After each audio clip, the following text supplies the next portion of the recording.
Բարևձեզ սիրելի ունկնդիրներ, Վանթոք Ալիքի եթերում Real Talk podcast-ն է։ Իմ հյուրերն են Հանրապետություն կուսակցության քաղաքխորհրդի անդամ Անահիտ Ադամյանը եւ Երևանի ավականու անդամ Հանրապետություն խմբակցության քարտուղար Մհեր Բեջանյանը։ Բարևձեզ։ Շնորհակալություն հրավերս ընդունելու համար։ Եվ ուզում եմ սկսել ձեզ հետ, այսպես ասած, եկեղեցու հետ կապված թնջուկից։ Վերջին ընդամենը 3 տեղի ունեցավ հայտարարություն եպիսկոպոսների կողմից եւ այդուհետեւ տեղի ունեցավ վարչապետի հետ հանդիպում։ Ինչպես է գնահատում դա, շատերը ներկայացնում են, որ ըստ էության եկեղեցու միջից ինքնամաքրման process-ը սկսվել եւ սա, այսպես ասած, առաջին ակորդներն են դրա։ Շատերը սկսեցին իհարկե մինչ այդ որևէ մեկը չէր խոսում այդ եպիսկոպոսներից, սակայն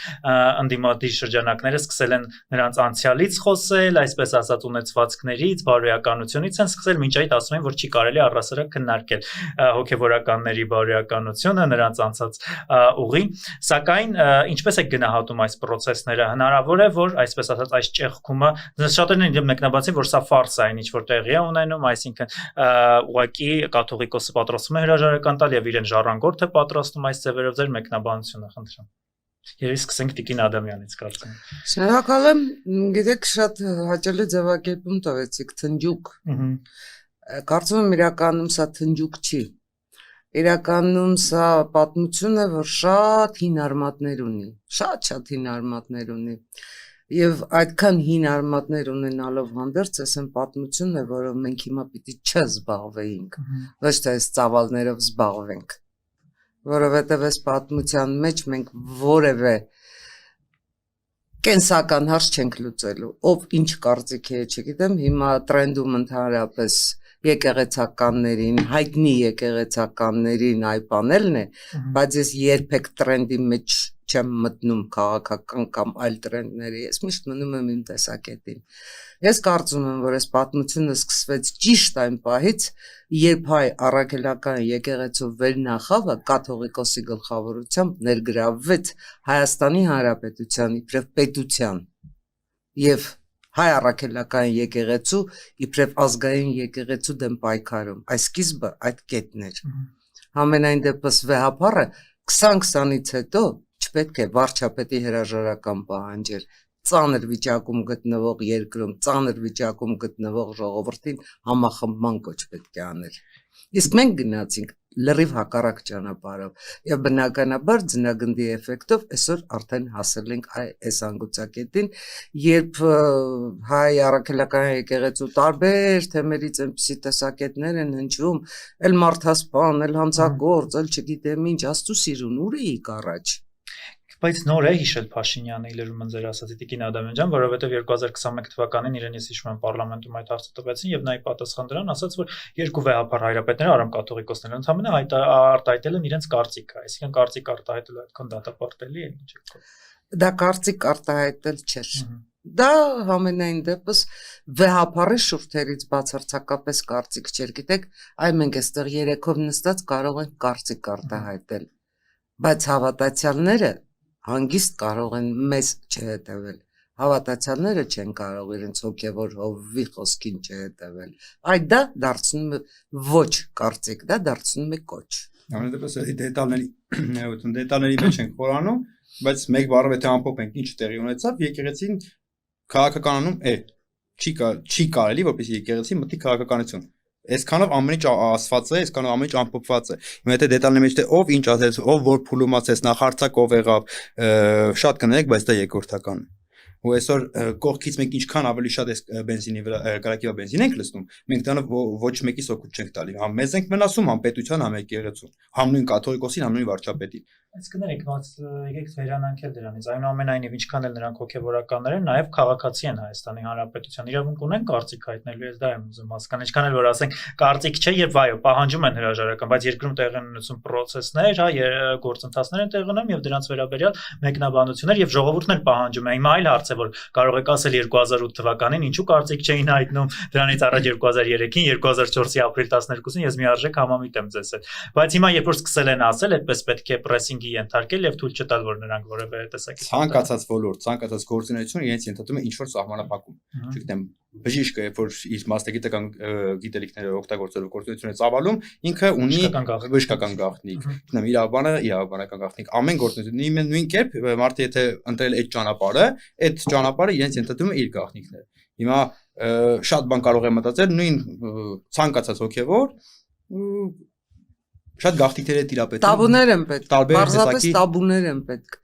Պետականության դեմ գնալ չի կարելի, ժողովրդի դեմ գնալ չի կարելի։ Ով ուզում է լինի։ Դուք ու ես էլ այդ իրավունք չունենք։ Շատ բարի, ուզում եմ խոսել նոր ուժերից, արժևում ընտրություններ են 6-7 ամիս մնաց ըստ էության եւ հայտնի են այսպես ասած ուժեր, ովքեր այսպես ասած օտար երկրից են եկել բավականին մեծ կապիտալով, ուզում եմ խոսել այո հանրահռչակ ուժերի մասին են, զորօրինակ մեր ձևով շարժումը, որը ես արդեն տեսել եմ գրասենյակներ է բացել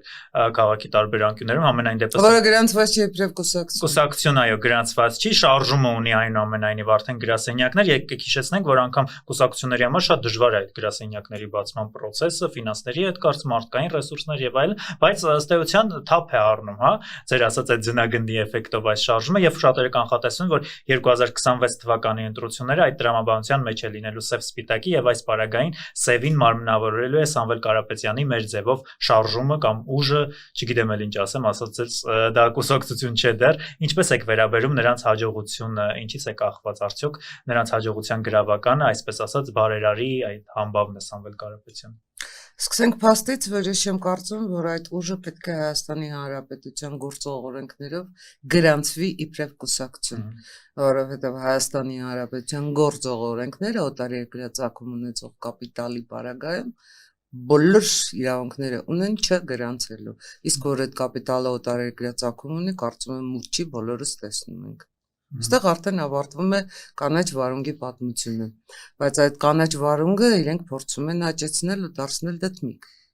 դարձնել անակնկալ, այն դդմիկը, որը կարող է կես գիշերին կարգ լինելով կես գիշերին հանկարծ անհետանալ։ Գիտեք խնդիրը որն է, Սամվել Կարապետյանի գլխավորած շարժում ասեմ, ուժ ասեմ, ինչ ասեմ, բոլոր դեպքերում Հայաստանի Հանրապետության ժողովրդի տեսակետը չի արտահայտելու, որովհետև միանգամայն հստակ է թե այդ ուժը որտեղից է ուղղորդվում, միանգամայն հստակ է ինչ հանգամանքներում հայտնվեց Հայաստանում, ինչու հայտնվեց, ինչ իրադարձություններից հետո հայտնվեց, հիշենք 2020-ից հետո վերկաց լաո դիմադրության շարժումներ, չգիտեմ ինչեր, սրբազան շարժումներ եւ այլն, բոլորը օգտակար գործողության 0 գործակցով։ Այդ դրանից հետո հայտնվեց հայտնի միլիարդատերը։ Ես կարծում եմ պարոն Բեջարյանը շատ հստակ կարող է նաև ուրվագծել նախկին ԽՍՀՄ տարածքում գտնվող պետություններում գործող նույն սխեմաները, օրինակ Մոլդովայում, օրինակ Ուկրաինայում, մինչև նախկին ԽՍՀՄ-ի մյուս պետությունները ձեր նշած Մոլդովան դրան անդրադառնալը, այս հարցին, որ ձևակերպեցիք, երկու տեսակետ, երկու կողմից նայենք, հա, առաջին ասում եք, տեսնում ենք, որ ֆավորիտը, այսպես կոչված ճակերտավոր ընդդիմադիր, մենք նրանց գուբերնիստներ ենք անվանում, իրանց ֆավորիտը լինելու է Սամվել Կարապետյան, դեռ փաստ չէ։ Դեռ փաստ չէ, թե ով կլինի, գոռում են, օքեյ, թող գոռան։ Բայց մյուս կողմից այդ սպիտակ ասածը մենակ ընդդիմադիրներին չի որ ձեռնտու է։ Տեսեք, նույն դաշտում մենք խոսում ենք այդ դաշտից, մենք այսօր դաշտում շատ ոչ շահական իրավիճակում ենք գտնվում, որովհետև ընկալվում ենք իշխանությանը այս չհայհոյող Մինչդեռ հայհոյելը շատ ավելի կոմֆորտ է բոլորի համար, ընտրողի համար էլ ավելի վստահ է, որ եթե իշխանությանը ինքը դեմ քվե ուզում տանի, այս ուժը չի հայհոյում, կարող է ինքը այդքան էլ ընդդիմադիր չի, բայց մենք առաջարկում ենք ծրագիր։ Խնդիրը ամբողջ ողջ քաղաքական դաշտի ամբողջ խնդիրն անում է կայանում, որ մենք ենթարկվում ենք այդ պրովոկացիային։ Ռուսական կապիտալ կլինի, թե իշխանական լծակներ կլինի, այդ ծեր սպիտակի մեջ տեղավորվելու պրովոկացիային ենթարկվում ենք բոլորս։ Դրանից դուրս գալ է պետք։ Դուրս գալ, նայել ծրագրին, այլ որակի ընտրություն ստանալ։ Հակառակ պարագայում փակ շղթա է անընդհատ, որտեղ կգա Սամվել Կարապետյան, կլինի, չգիտեմ, Բագրատ Սրբազան, Ռոբերտ Քոչարյան, անուններ անվերջ կարելի է թվել։ Էական այդ կերպարը չի, էականը երևույթ է։ Ինչ վերաբերվում է այլ օրինակներին, էլի Մոլդովայի օրինակ ասիկ առաջին հարցը, էլի եկեղեցիներն էլ այդ ներքաշվում։ Մոլդովայում։ Եթե հիշում Ուկրաինայում էլ է եկեղեցին Քիչվեց եկեղեցին սցենարը նույն սցենարն է, ռուսական KGB-ի սցենարն է Եվ եկեք հիշենք, որ այստեղ մեր կաթողիկոսը հայտարարություն տարածեց, որ Ուկրաինայում ոտնահարվում է, չէ, ռուս ուղղափառ եկեղեցու իրավունքները, դրա մասին շատ մտահոգվում են, մինչդեռ օրինակ, երբ ռուսական եկեղեցուց հայտարարություններ էր լինում, հիշում եք Բաքվի թեմի ռուսական եկեղեցու առաջնորդը, որ ասում էր Արցախի բոլոր եկեղեցիները ալբանական են, մեր եկեղեցին որևէ կերպ չէր արձագանքում։ Ես ուրիշ օրինակ բերեմ, երբ Սուրբ Սոֆիայի տաճարը, որը թանգարան էր, վերածվեց մզկիթի, Հայաստանի Հանրապետությունում սրբազան լռություն էր։ Բաքու ասեցիք, հիշեցի, Հաջիևը գնում են ՆԱՏՕ, հայ-ադրբեջանական հարաբերությունները, դրա մասին ոչ մի բան, մենք մենակ խոսում ենք կաթողիկոս վարչապետ ինչա կատարում է կաթողիկոսի հրաժարական տալու թե չէ։ Որն է ավելի առաջին ավելի կարևոր։ Արդյոք եթե մենք որ խոսում ենք մենակ սրա մասին, հենց այդ նույն հիբրիդային պատերազմ, ասած հիբրիդային հարվածների տակ մնալ չի նշանակում։ Ինչի ենք այդ կարևորը երկրորդում բոլորս միասին։ Դեպ ընդամենը օրեր առաջ պատվիրակների այցը տեղի ունեցավ Բաքու, Հաջիևի այդ հանդիպման մասնակցեցին, շատ տպավորված էին, ձեր գնահատականը որն է, արդյոք պետք է շարունակական լինեն այս հանդիպումները եւ շատերը նշում են, որ Ադրբեջանում քաղաքասարակություն չկա, դրանք բոլորը այսպես ասած Ալիևի վարձկաններն են, նրանց հետ խոսելը ըստ էության անիմաստ է, այս իմաստով քաղաքասարակության մակարդակներում ես չեմ խոսում պետական մակարդակի շփումների մասին, որն է ձեր վերաբերմունքը։ Դուք կարծում եք, որ մեր խնդիրը Ադրբեջանում քաղաքասարակություն ստեղծելն է։ Չէ, մեր խնդիրը պետական մակարդակներով շփում հաստատելն է, դրանով քաղաքացիական պետական մակարդակով շփումները կարող են լինել, միշտ էլ եղել են։ Ամենայն դեպս ՀՀԿ Մինսկի խմբի քննարկումների շրջանակում դες ավելին ասեմ։ Եղել են նաև այլ կարգի շփումներ, օրինակ դարաշրջին գործում էր քարյակի ձևաչափը Հայաստանի Հանրապետության, Վրաստանի Հանրապետության, Ադրբեջանի Հանրապետության եւ Ֆրանսիայի Սենատի նախագահի, խորհրդարանների նախագահների ձևաչափը։ Եվ շատ արդյունավետ էր աշխատում այդ քարյակ ձևաչափը։ Քարյակի ձևաչափի վերջին հանդիպումը եղավ Փարիզում, եւ Փարիզում Ֆրանսիայի Սենատի նախագահը բերեց ու Հայաստանի Հանրապետության ազգային ժողովի նախագահ այն ժամանակ Արտուր Բաղդասարյանն է։ Արտուր Բաղդասարյանին հանձնեց նամակ, որ Ադրբեջանի Միլի Մեջլիսի նախագահ Ակբեր Ալեսկերովը համաձայնել է Երևան գալ հաջորդ հանդիպումը անցկացնել Երևանում։ Բայց դրանից հետո Արտուր Բաղդասարյանի հրաժարական, նոր խորհրդարանի նախագահ եւ այլն ու քարյակի պատմությունը ավարտվեց։ Մինչդեռ այդ հանդիպումները իսկապես հետաքրքիր էին։ Այդ հանդիպումների շրջանակներում իսկապես քննարկվում էին հաշտության հարցեր։ Նույնպես որ ես այդ օրինակը պատահական չեմ բերում, ես ուզում եմ ասել, որ այդ փոխշփումները միշտ են եղել։ Գիտեք, դարաշրջին կար նաև տեսակետ, որ եթե ընդհանրապես Ռուսաստանը քիթը չխոթի այս կոնֆլիկտի մեջ, հայերը եւ ադրբեջանցիները իրար այդ հանգիստ լեզու կգտնեն։ Միջազգային փորձն է, նման հարցի դեպքում որ հայ-ադրբեջանական հարաբերություններից ենք խոսում, ես միշտ օրինակի վրա եմ ասում, տեսեք, Մեծ Բրիտանիան ինչ շոտլանդացիների հանդեպ չի եղել, ցեղասպանություն, այսօր մի պետության մեջ են շատ լավ ապրում են հանրակրվեն անում, ասում են չեն առանձնանում։ Պատերազմում հասնում են Բերլինի մինչև մեջտեղ Բերլին պատը շահում, բայց այսօր Ֆրանսիա, Գերմանիա իրանք գտնում են նույն կոնֆեդերացիայի մեջ։ Հիմա ինչ է առաջանում Հայաստան-Ադրբեջան կոնֆեդերացիա կազմում։ Դրան զուգահեռ Հայաստան-Թուրքիա պատերազմ ցեղասպանություն է լինում, մենք վաղ մամաջան մեծ ցեղասպանեցին 100 տարի, ոչ մի տեղաշարժ չենք ունենում։ Եղավ հայ-ադրբեջանական պատերազմ, Ղարաբաղի պատերազմ, անունը ոնց ուզում ենք տնենք։ Արցախի ազատագրական շարժում ոնց ուզում եք որակումը տանք։ Միաժամանակ մենք ենք հաղթող հիմա Ադրբեջան կողմն է։ Լավ, պատերազմը պատերազմով, բայց փորձը ցույց է տալիս միջազգային, որ պատերազմները ռազմական գործողությունները անդադ կարող է շարունակվել, բայց ի վերջո սեղանի շուրջ այդ հարցը լուծվելու։ Հիմա շփումին առասարակ որևիցե հանդիպմանը վերաբերմունք միանշանակ երկրորդ տեսակետ չի կարող լինել ցանկացած բանակցություն ավելի լավ է պատերազմ։ Ռոբերտ Քոչյանն էլ այդպես ասում։ Դեռ հիմա շատ մարդիկ շատ բան կարող են ասել։ Ռոբերտ Քոչյանն այդպես ասում էր, բայց գնում էր բանակցում էր մեղրին փոխանակելու վերաբերյալ։ Մի համեմատեք, գիտեք, բանակցության բովանդակությունը շատ կարևոր է։ Հիմա շատ բովանդակություն կար քաղաքասարակությունների այդ հանդիպումում։ Հիմա շատ ներողություն, շատ պոպուլիստական է այսօր ասել, ոչ չի կարելի, թուրք-ադրբեջանցին մեր թշնամին է, մենք գնալու ենք պատերազմով մինչև հետ բերենք ամեն ինչը։ Ասեցինք այդ պոպուլիստական, լավ, ինչ ժողովուրդը ասեց ծափ տվեց։ Որ հիմա բացարձակ դա պոպուլիստական չի, որովհետև ժողովուրդը ըստ էության ունի վերաբերմունք խաղաղության նկատմամբ, այլևս հոգնել է պատերազմներից, իր զավակների արյունը տեսնել չի ցանկանում, այնպես որ դեռ հարց է թե որն է պոպուլիստականը։ Հիմա դուք պատասխանեցիք ձեր հարցին։ Դուք ինքներդ պատասխանեցիք ձեր հարցին, որ շփումները անհրաժեշտ են։ Գալով դրան, ես ուզում եի որ այդ մասին դուք ասեք, հենց այնուամենայնիվ շփումները անհրաժեշտ են, բայց շփումները անհրաժեշտ են ոչ թե քաղաքասարակությունների, որը ֆիկցիա է, այլ պետական մակարդակի շրջումներ, չգիտեմ, ինչ որ վարչական մարմիններ կարող խոսում են, գիտեք, այդ թեժ գծի ինստիտուտն են խոսում, որ պետք է մեկնարկել, ես կարծում եմ սա շատ օգուտ կարող է, հատկապես գիտենք սահմանային միջադեպերը եւ այլն, որ լինում են։ Իհարկե այս ամենին դեռ Ադրբեջանը կարծեք թե դեմ է արտահայտվում։ Ուզում եմ խոսել մի փոքր էլ, այսպես ասած, հայ-ադրբեջանական երկխոսությունից շատերը խոսում են, որ հիմնական խաղաքարտը, այսպես ասած, պետք է լինի Արցախի հայերի վերադարձի խնդիրը։ Դուք այս պահին դա իրատեսական համարում եք, այսպես ասած, որպեսզի բանակցային սեղանի վրա հայկական կողմը դա առաջարկի։ Դուք պետական մակարդակով նկատում եք։ Իհարկե ոչ։ Ես շատ կուզենայի դուք ինձ ասեիք, քանի արցախցի կվերադառնա Ադրբեջան, Ադրբեջանի քաղաքացի լինելու պայմանով։ Քանի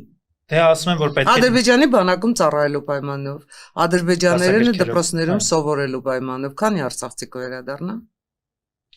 Ուղղակի ասեմ, որ պետք է դիմել Ռուսաստանին, որ խաղաղապահներ բերի եւ այդ խաղաղապահների հսկողության տակ կարող են նրանք վերադառնալ։ Հիշում եք այդ խորհրդարանական ուժերն էլ դիմում գրեցին, ասում են ինչեւ այդ վերջին պահը հեռանալ, ասում են մի հեռացեք։ Դուք պետք է եւ Ռուսաստանը իդեպ հայտարարություն տարածեց, որ կենսունակ է նոյեմբերի 9-ի հայտարարություն։ Խաղաղապահների ում ներկայությամբ արցախցիները եկան Հայաստան, չէ՞։ Եկան չէ։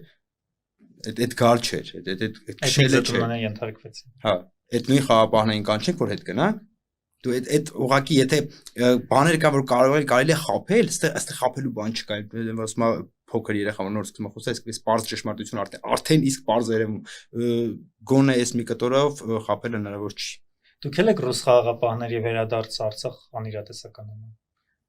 Ռուս խաղաղապահները Արցախից ես կարծում եմ վաղուց հեռացել են։ Ամենայն դեպս Եվ այդ այն ռուս խաղաղապահներն էին, որ Արցախի ռազմաքաղաքական ղեկավարությանը հավաքեցին Իվանյանում ու հանձնեցին Բաքվին։ Այդ ռուս խաղաղապահներն էին։ Ճիշտ է նույն ռուս խաղաղապահների ղեկավարությունն էր, որը համենայն դեպս մեկ անգամ, մեկ ձևական հայտարարություն չի արել գերիների վերադարձի մասին։ Գերիների ու պատանդների վերադարձի մասին։ Այս դատավարության կեղծ ինչ-որ, չգիտեմ, ինչ դատավարության իմիտացիայի մասին։ Գիտեք, ես կարծում եմ, որ ռուս եւ խաղաղապահ հակադիր հասկացություններ են։ Ռուսը պատերազմի հրձիկ է եղել։ Սիրիայում էլ էին Աֆղանստանում, հրաշալի է, կանխեցիք ինձ։ Աֆղանստանում, նախկին Հարավսլավիայում։ Հետո տեսեք, Սիրիայում Քաղաքասարակության ու պետական մակարդակով շփումների մասին ենք խոսում ու արցախցիների Արցախ վերադառնալու խոսույթը առաջ տանելու, եթե պետական մակարդակով այսօր այդ խոսակցությունները առնվազն կվնասեն բանակցային գործընթացին ու անիրատեսական են, քաղաքասարակության մակարդակով ինքը կարող է պահպանվել։ Իսկ ինքը բանակցային գործընթացին կարող է չխանգարել, որպեսզի երևույթը որպես այդպեսին չմոռացվի, չտրվի մոռացության։ Ես ընդունում եմ, որ Ադրբեջանի քաղաքացիական բայց ի վերջո այս հարցը, եթե բանակցությունները չտանեն փակուղի, բայց խնդիրը չտրվի մոռացության, ինքը ոչ պետական որևիցե ձևաչափով պիտի գոնե այս փուլում, դա կլինի, չգիտեմ, մշակութային քաղաքացիական ինչ-որ այս ֆորմատով պիտի պահվի։ Ուրիշ որ Ադրբեջան տեսնում եք, որ դրան դեռ առնվազն դեռ պատրաստ չի, ինքը իր, չգիտեմ, հաղթանակի մեջ տապ Շատ լավ, քանի որ դուք վերջերս մասնակցում եք վաղաշաբաթի ընտրություններին, ուզում եմ այսպես ասած ռետրոսպեկտիվ ձեր վերլուծությունը անել, արդյոք այսպես ասած դուք հասկացաք, որն էր ձեր պարտության պատճառը, քանի որ ձեր տեխնացուն հայտարարում էր, որ 50+1 ստանալու։ Իսկ մենք չենք պարտվել։ 50+1 ստացաք, ինչպես Հարություն Մկրտչյանն էր հայտարարում։ Բայց Գյումրի 2 Դուք ուշադիր չեք եղել, թե մեր մենք Գյումրի դուք անում եք, որ Գյումրի 2 չլինի։ Այո, եւ մենք բացարձակապես իհեճուկս բոլոր մեր պարտությամբ, այսպես ասած, ուրախացողների, մեր պարտության վրա չարախնդացողների, ես բաց ճակատով հայտարարում, մենք մեր խնդիրը լուծել ենք։ Աստորեն ճիշտ է։ Վաղարշաբաթը Գյումրի 2 չի դարձել։ Եվ այն 13 ձայնը, որ պակասել են, որպեսզի հանրապետությունը ունենա խմբակցություն վաղարշաբաթում, վստահաբար մեր կորցրած ձայները չեն։ 2026-ին երակին, քառակին, բազմակին մենք գտնելու ենք հենց վաղար շաբաթ խոշորացված համայնքում։ Որ ուժն է գնում ընտրության հայտարարելով, ես գնում եմ պարտվելու։ Ես գնում եմ, որպեսզի սոստ մասնակցեմ օլիմպիական սկզբունքով, եւ 50+1-ը ընդհանրապես ես նման նպատակ չունեմ։ Բերեք նման թվարկեք մի քանի ուժ, եթե այդպիսի ուժեր ընդհանրապես բնության մեջ գոյություն ունեն, որոնք գնում են ընտրության ու չեն ասում մենք գնում ենք հաղթելու։ Հասան ճիշտ է, որ դուք ԿՊ-ից շատ եք ուրախացել այդ արդյունքներով։ Ես ճիշտ եմ հասկանում, ձեր նպատակը Գյումրի 2 թույլ չտալն էր եւ ստացվեց։ Բնավ ոչ։ Ոնց կարող ենք մենք ԿՊ-ից շատ ուրախանալ, եթե ասածի պես է 13 ցանը մեզ չբավարարես խմակցություն ունելու։ Այդ ընկերություններին մասնակցելը իրենց ենթադրել մի քանի նպատակ։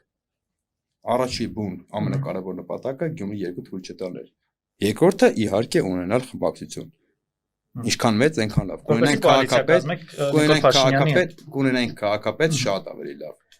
Արդյունքները իսկ կոալիցիա կազմենք, որ ուժի հետ կկազմենք, կլիներ մեր քաղաքապետը թե այլ ուժի քաղաքապետ, այդ խոսակցությունն միայն ընտրությունների արդյունքներից հետո կարելի է խոսալ։ Մենք ապրում ենք պարլամենտական երկրում, լավ թե վատ, ճիշտ թե սխալ։ Հանրապետություն կուսակցությունը միշտ նախագահական մոդելի կողմնակից է եղել, բայց մենք ապրում ենք պարլամենտական երկրում, ու պարլամենտական երկրում օպտիմալ կառավարումը շատ ներողություն, դա կոալիցիոն կառավարություններն են։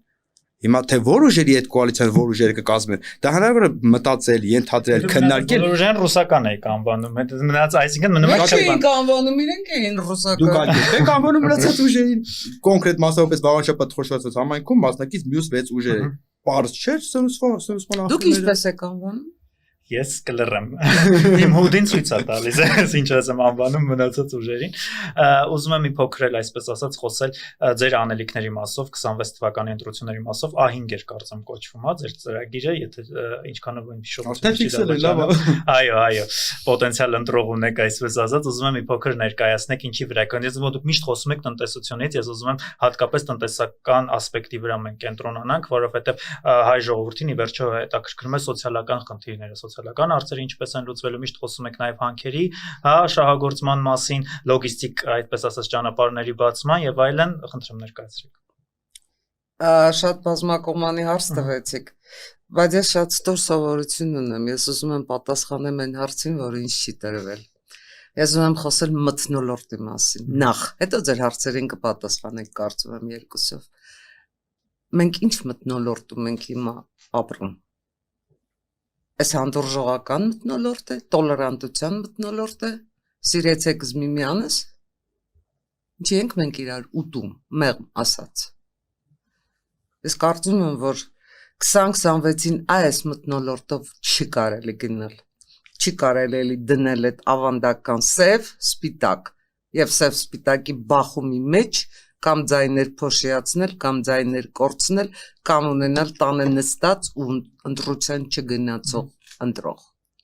Մեզ մթնոլորտի փոփոխությունը անհրաժեշտ։ Գերանհրաժեշտ, որովհետև միայն այն պարագայում, երբ միջին վիճակագրական ընտրողը, միջին վիճակագրական հայը Հայաստանում ապրող, նաև Սփյուռքում ապրող նշանակություն չունի այս պարագայում որտեղ է ապրում, հասկանա ինչ է նշանակում հայրենիք։ Հասկանա իր պատասխանատվությունը այդ հայրենիքի առաջ։ Պատասխանատվությունը, սիրո մասին չեմ խոսում։ Եթե պատասխանատվություն չես զգում, ուրեմն չես էլ սիրում։ Այդ պատասխանատվությունը պարտքը։ Մենք շատ հաճախ ասում ենք, այս հայրենիքը մեզ չի սիրում, հայրենիքը մեզ չի գնահատում, մեզ չեն սիրում ես դու քո հայրենիքը, արժևորում ես դու քո հայրենիքը։ Ուրեմն գնում ես ու ճիշտ ընտրություն ես անում։ Իսկ ճիշտ ընտրություն անելու համար դու պիտի հասկանաս քո կողմնորոշումները որտեղ են։ Չպիտի առաջնորդվես պատվերով։ Վարձավճարված ընտրությունը սեփական անձի դեմ։ Ոնց ուզում եք վերցրեք այդ պարագայում վաճառքի եք անում ձեր անձը։ Ինքներդ ձեզ եք վաճառում։ Այդ դա է վարձավճարված ընտրությունը, որին մղում են ցավոք նաև ձեր իշտակած ուժերը, բոլոր այն մյուս ուժերը, որոնք այսքան ժամանակ ասպարեզում աղմկում են, որ ասպարեզը լցնում են աղմուկով ու խլացնում են ձայնը։ Հիմա մենք ունենք աղմուկի միջավայր, մեզ պետք է ձայնի միջավայր, մեզ պետք է խոսքի միջավայր, մեզ պետք է վերջին հաշվով ծրագրի միջավայր։ Եվ թույլ տալով կներեք, ուզում եմ նաև այս հարցին էլ պատասխանեք, ժողովուրդը չի տեսնում, այնուհետև ես իմ շրջապատում կարող եմ ասել, ձեր եւ ՔՊ-ի տարբերությունը, այ ասում են, եթե ձեզ լսենք, կգնանք եւ ՔՊ-ին ձայն կտանք, որովհետեւ դուք ընկալվում եք, ինչպես իրավացիորեն նշեցիք, ու որոշ շրջանակի կողմից չեմ ասում ամբողջ ժողովրդի ընկալվում եք որպես այսպես ասած քաղաքացիական պայմանագիր կուսակցության փաստաբանները եւ ասում են, եթե Նիկոլ Փաշինյանի ներկայացնում են, այսպես իմ հյուրերից մեկը իդեպ այդ ձևակերպում ասած Նիկոլ Փաշինյանը Ալիևի փաստաբանն է, դուք էլ Փաշինյանի փաստաբանն եք, ինչպես եք վերաբերում այս ամենին եւ արդյոք այսպես ասած այս 2026-ի ընտրությունները կօգտագործեք որպես միջոց ընդգծելու հենց տարբերությունները, որոնք առկա են։ Շատ կարճ կպատասխանեմ, հա։ Տեսեք, մենք հանդիսանում ենք պետության փաստաբանները։ Պետությունը Փաշինյանն է։ Եվ այդ ուժերի կողմից շատ շահեկան է այդ մեր այս կարգավիճակը։ Ու այդ ինֆորմացիան, այդ միտքը, այդ գաղափարը սնուցում են հենց այդ ուժերը, որ մենք հանդիսանում ենք ՔՊ-ի եւ Փաշինյան Նիկոլի վարչապետի փաստաբանները, ու եթե պետք է մեզ դենտակ հենա գնացեք ՔՊ-ին։ Մինչդեռ մենք հանդիսանում ենք պետության փաստաբանները։ Որտեղ Փաշինյանի ամեն քայլի համար ունեք արդարացում, էլի, այսինքն դուք այսօրից բացատրում եք, թե ինչու դա արես, նոր ձեր վերաբերմունքն է։ Լավ, վատ, ճիշտ, սխալ, այսօր Հայաստանի Հանրապետության իշխանությունը քաղաքացիական պայմանագիր կուսակցությունն է, վարչապետը Նիկոլ Փաշինյանն։ Իդեպ ընտրված։ Ի տարբերություն բոլոր նախորդ իշխանությունների։ Ընդ որում, մենք լինելով արտախորհրդանական ուժ, այսօր նույն քաղաքացիական պայմանագիր կուսակցության, ով այսօր ներկայացնում է Հայաստանի Հանրապետությունը, շատ ավելի շատ ծրագրեր են առաջարկել։ Ոչ, ամեն ինչ օրենքի սահմաններում երկրի զարգացման համար ամեն ինչ կարող է։ Եվ անում է, այդպես է գնահատում։ Այն ինչ որ սխալ է անում, մենք դրա մասին բարձրացնում ենք առաջինը, բոլորից ավելի շուտ։ Բայց դա չի ընկալվում։ Ոմանց կողմից սխալներից ես ճիշտ շուտ հոզվոդեպ։ Միայն տնտեսությունից է կարծեք խոսում դուք։ Շատ ներողություն։ Իրավական համակարգից չենք խոսում։ Չենք խոսում։ Չեմ լսել ճիշտ ասած։ Գուցե ինձ սխալն է, հա։ Ուշադիր եղեք։ Նույն էլի այսօրվա այդ թնջուկին, հա, երբ որ նոր սկսում էր այս ամեն ինչը եկեղեցի պետություն չենք խոսում։ Բոլոր հարցերում ըստ էության Փաշինյանի կողքին եք, եկեղեցու հարցում գնաց բոլոր հարցերում խոսում են, այդ նույն պատերազմի շատ բաղետը չբացեմ, հա, բանակի բարելավման առումով ռազմական գործողությունների թերություններ ճիշտ գտնում չենք խոսում։ Տեսեք, ինչի համար դուք Գուցե հարցեր չեն տրվում ուղակի լրագրողների կողմից, այ դրանք կենսական խնդիրներ չեն, այսպես է, էլի պետք է այդ հարցերը բարձրացնել։ Բայց այստեղ լրատվական դաշտը շատ մեծ մի անգամ նման ելույթ ունեցա, դա այսօր լրատվական ասկեցին հարցերից չկան չէ։ Լրատվական դաշտը ինքն էլ ենթարկվում է կիպրիդային պատերազմի ու իր գործունեություն բնույթից ելնելով այդ տրենդի հետևից գնալն է լրատվականի։ Պահանջարկներն է, որ այսօր կանչենք խոսենք եկեղեցուց, բայց թե դրան զուգահեռ ինչ կատարվեց, հանրապետությունը արդյոք քննադատեց քաղաքացիական պայմանագրին այս գործողության համար թե չէ, դա պահանջակ չկա, ավելի հեշտ է կանչել որևիցե ռուսական մի հատ գուբերնիստի, ասել ինչ կասես վարչապետի մասին, այլ հայոյանք, ոտից գլուխ հայոյանք կասի, ավելի շատ կնայվի։ Ու սենց ենթարկվելով այս պրովոկացիայի կորում է այդ մեր ասած քննադատությունը։ Դրան զուգահեռ մի հատ դրական բան արես այսօր վարչապետը կամ քաղաքացիական պայմանագրի կուսակցությունը, ասում ենք սա լավ է պետության համար, լավ է, դրա մասին բոլորը գոռում, տեսեք պաշտպանում է, ու վերջ մենք դառնանք փաստաբանները։ Էսա բանաձևը։ Լավ, կասեք, որն է այս իշխանության 3 սխալները ըստ ձեզ։ Ես փորձեմ նաև մեկ այլ հավելում անել, պատասխան ձեր հարցին։ Փաստաբանությունը շատ հրաշալի զբաղմունք է, փաստաբանությունը պետք չի այդպես այբանել, բայց դա մի կողմ։ Ես միանգամայն համաձայն եմ պարոն Բեջերյանի հետ, որ մենք պետության փաստաբանն ենք։ Եվ պետության ընկալում շատ քչերը ունեն։ Համենայն դեպս պետության ընկալում հանրապետություն կուսակցությունը իր ստեղծման առաջին իսկ օրից է ունեցել։ Այդ նույն Արամ Սարգսյանն էր, որ 2020-ին Նիկոլ Փաշինյանին առարկում էր ու ասում էր, որ պատերազմի, ավարտի, հրադադարի համաձայնագիրը պետք է լինի ոչ թե եռակողմ, այլ հնգակողմ։ Եվ եթե այդ համաձայնագիրը հնգակողմ լիներ, այսօր մենք Արցախը կունենայինք։ Այսօր մենք Արցախը կորցրած չէինք լինի։ Եթե այնտեղ լինեին ոչ թե ռուս խաղաղապահները, այլ Տրամպի առաջարկած սկանդինավ խաղաղապահները, որոնց լեզուն Արցախում չէին հասկանալու, բայց ռուսների հետ սպասիվը Ռոսիայի հասկանում էին, Արցախցին այսօր կլիներ Արցախում։ Գիտեք, իսկապես մայրը շատ ճիշտ ասեց, Տրենդում հայհոյանքն է իբրև քննադատություն, կառուցողական քննադատությունը, ծրագրային քննադատությունը, պարզապես չի ընկալվում, մարդիկ ալարում են դա ընկալել, մտածել, հասկանալ եւ առարկել։ Դա դժվար է։ Դա ինչ որ գործ զանգվածի կարիք ունի, որը սովորաբար այս լրահոսի մեջ աշխատում են շրջանցել ճճացող վերնագրերը, հայհոյանքները, սկանդալները, այդ դա է ուշադրության կենտրոնում։ Այդ պարագայում, այո, հանրապետություն կուսակցությունը տրենդում չի,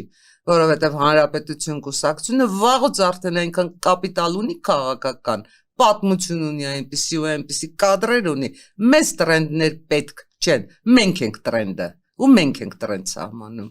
Շնորհակալ եմ անչափ։ Խնդրեմ։ Ես քանի որ իմ հուդին էլ այսօր խորհրդանշում է, այսպես ասած, Ուկրաինայի ազատատեն ժողովրդին, մենք գիտենք իրենց զինանշան խորհրդանշում է քրիստոնեությունը, խաղաղությունը եւ ուրեմն ազատությունը, մեր այսպես արևախաչի նշանն է, հայկական, որը դարձել հավերժության, այսպես ասած, խորհրդանիշ է եւ խաղաղության։ Ուզում եմ մի փոքր ձեր տեսակետը իմանալ Ռուսաստանի գործողությունների մասին Ուկրաինայում։ Արդյոք այն համարում եք ցեղասպանություն եւ արդյոք Ռուսաստանը ցեղասպան պետություն է ըստ ձեզ։ Իհարկե։ Սկսենք նրանից, որ Ռուսաստանը հարձակվեց Ուկրաինայի վրա եւ դա անվանում է հատուկ ռազմական գործողություն խաղաղության պարտադրում այն պարագայում, երբ որևէ մեկ իրեն պատերազմ չի հայտարարել։ Եվ ավարտենք թերևս այն կետով, որ կարող են 100 տարի բանակցել, կարող են նույնիսկ հասնել հրադադարի, բայց պատերազմը միևնույնը շարունակվելու է։ Շարունակվելու է թե այսպես ռազմական գործողությունների տեսքով, թե հիբրիդային պատերազմի տեսքով, որովհետև այս պատերազմի միակ գեր նպատակը մեկն էր՝ Կիևը։ Ցարին պետք էր Կիևը։ Շարունակում մնալ ԽՍՀՄ 2 չի վերականգնվի առանց Կիևյան Ռուսիայի։